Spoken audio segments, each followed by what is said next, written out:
સાબરકાંઠાના ઈડર તાલુકાના ગ્રામીણ વિસ્તારમાં ધારાપુરથી આજુબાજુના ગોકલપુર વિસ્તારમાં વરસાદ ખાબક્યો હતો। આપની જોડે સ્થાનિક લોકો છે, તેમની સાથે ચર્ચા કરીશું। અહીં જે વરસાદ પડ્યો તો કેટલા વાગે પડ્યો તો, કેટલો વરસાદ પડ્યો, શું કહેશો?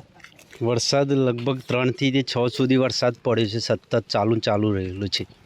3 થી 6 વાગ્યા અન્ય ખેડૂત છે કે જે વરસાદ પડ્યો તો કેવી સ્થિતિ હતી ને કેટલા ઇંચ જેટલો પડ્યો તો શું કહેશો? અંદાજિત વરસાદ 10 થી 12 ઇંચ જેવો પડ્યો છે। 4 વાગ્યાથી 6 વાગ્યા સુધી સતત એક ધારો વરસાદ પડ્યો હતો અને પરિસ્થિતિ એવી હતી કે ખેતરો બધા બોટમાં ફરી ગયા હતો। પાણી એકસાથે એક ધારું પડ્યું, એના હિસાબે ખેતી પાક નિષ્ફળ થઈ ગયો। કેવી સમસ્યા સર્જાઈ હતી? વરસાદ અવિરત વરસાદના કારણે ખેતી પાકને નુકસાની સર્જાઈ હતી। કેવો પાક વાવેલો હતો, કેવી નુકસાની? પાકમાં વાવેલો મગફળી તમામ ખેડૂતોને પહેરી દીધેલી હતી અને બરાબર વરસાદ 8 થી 10 ઇંચ વરસાદ પડ્યો અને ખેતરો બધો પેક થઈ ગયો અને બિયારણ હતું એ અંદર ફૂટી ગયું। બિયારણ અંદર નાશ પામ્યું છે અને ખેતરો બધો પેક થઈ ગયેલો છે। આપણી સાથે અન્ય એક ખેડૂત પણ જોડાયા છે, તેમની સાથે ચર્ચા કરીશું કે આજે સૌથી ઈડર તાલુકાના ગ્રામીણ વિસ્તારમાં જે વરસાદ પડ્યો, કયા ગામોમાં વરસાદ પડ્યો, કેટલો ઇંચ પડ્યો અને કેવી હોનારત સર્જાઈ?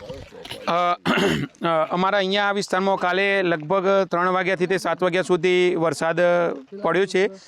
વરસાદમાં એવું છે કે લગભગ 10 થી 12 ઇંચ જેવો વરસાદ હશે। તમે જોઈ શકો છો મારી પાછળ કે ખેતર છે એ આપણે બેટમાં ફેરવાયા છે। મોટા પ્રમાણમાં ખેતીને નુકસાન છે।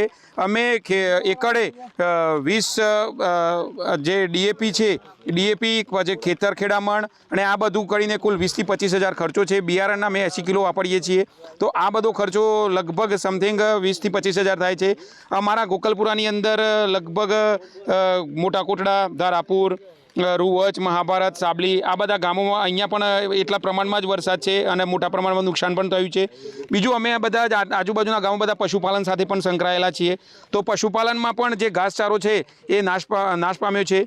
તો સરકારશ્રીને અને તાલુકા કક્ષાના અધિકારીઓને નમ્ર વિનંતી કે યોગ્ય સર્વે થાય અને ખેડૂતોને સહાય ચૂકવાય।